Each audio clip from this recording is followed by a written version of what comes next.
How's it going, airsofters? This is Skinwalker coming at you with another video, and we're going to be discussing today the deadliest game. Yep, it's going to be one of those videos. Now, when I'm talking about the most dangerous game, I'm talking about hunting your best friends, because this is a sport where we shoot our friends in the name of friendship.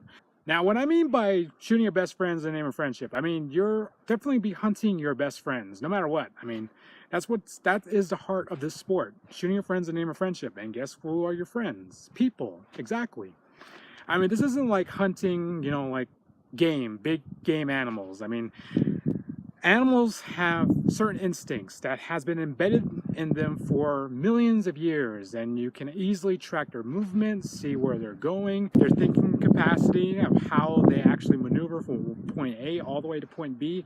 That is extremely important when you're hunting animals. But for people, it is an entirely different story altogether.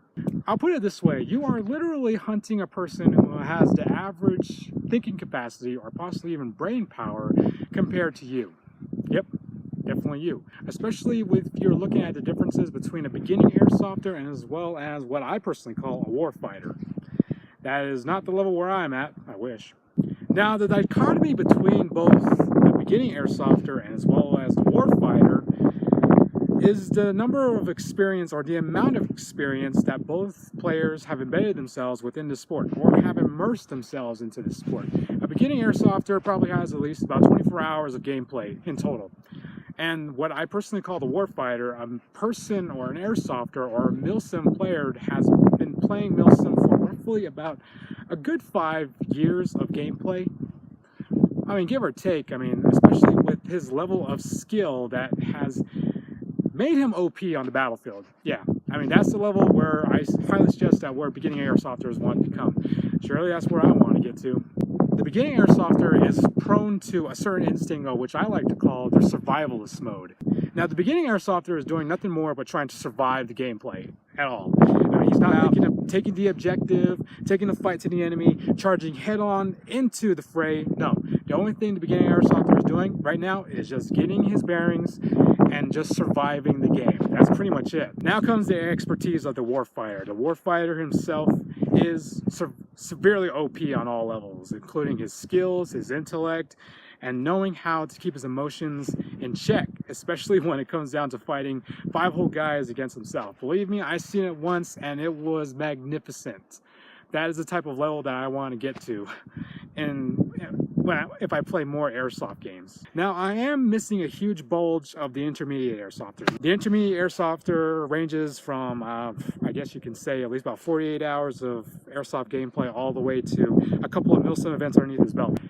The intermediate airsofter is definitely getting into the game. He's immersing himself into it more. I mean, that's the level where I am at. Where I can say where I'm specifically in the spectrum, I really do not know. But if you guys want to get to that level of warfighter that you want to prepare yourself into getting yourself into, I highly suggest that you learn the basics of how to hunt an actual human being. I mean, again, humans are more different from animals. Animals are embedded with certain instincts that allow them to know what the difference is between being hunted and what they're hunting for. I mean, that's just a little term that I like to use to describe other airsofters in general. I mean, I could call them other airsofters, but that is a different mindset of survivalist and as well as becoming the carnivore in the long run. And when it comes down to being the carnivore, I highly suggest you guys learn the patterns of how a human works, of how the human mind actually learns and how to get away from certain situations that allows them to survive an entire game, or learning their fighting instincts as well. Most warfighters these days understand the differences of how different people react, of how different people move, how different people actually try to fight in a scenario such as airsoft, or even a war scenario as well. And I can give you this strategy as well. Just learn the instincts and patterns of certain airsofters within your own community. I mean, it'll definitely give you a bigger edge as well. And remember, this is a learning experience that you're going to be probably prone to, especially throughout your entire career in airsoft. I mean, that's not a big problem. That's how warfighters adapt to their certain situation. I mean, just by going out there and understanding or learning the patterns of certain individuals within certain environments. And that's what I mean by hunting the dangerous game. It's not like a simple cat and mouse game like Tom and Jerry. I mean, you are literally going out there to hunt another person, another human being. And he or she probably has the same thinking capacity or possibly even higher than yours. And remember Sun Tzu's Art of War, never underestimate your enemy and never overestimate your enemy as well. You got to keep that certain balance between those two.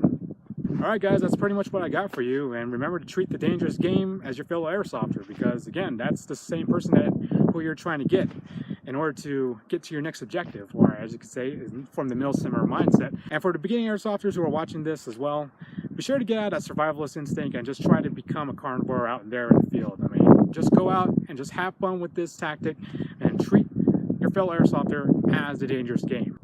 And if you guys want to learn more about to improve your tactics, be sure to click this video up here about camouflage, so you guys be more prepared in order to use camoufage to do full effectiveness out in different environments. And if you guys want to change your loadout or want ideas to change your loadout so you'll be able to be more prepared in battle, be sure to click this video right over here as well, because we got a lot of good stuff for you, especially from the guys from Task Force 505.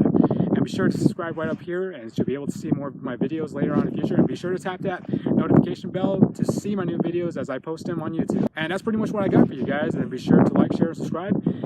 And I'll be able to give you guys more content later in the future. And that's pretty much what I got for you. This is Skinwalker.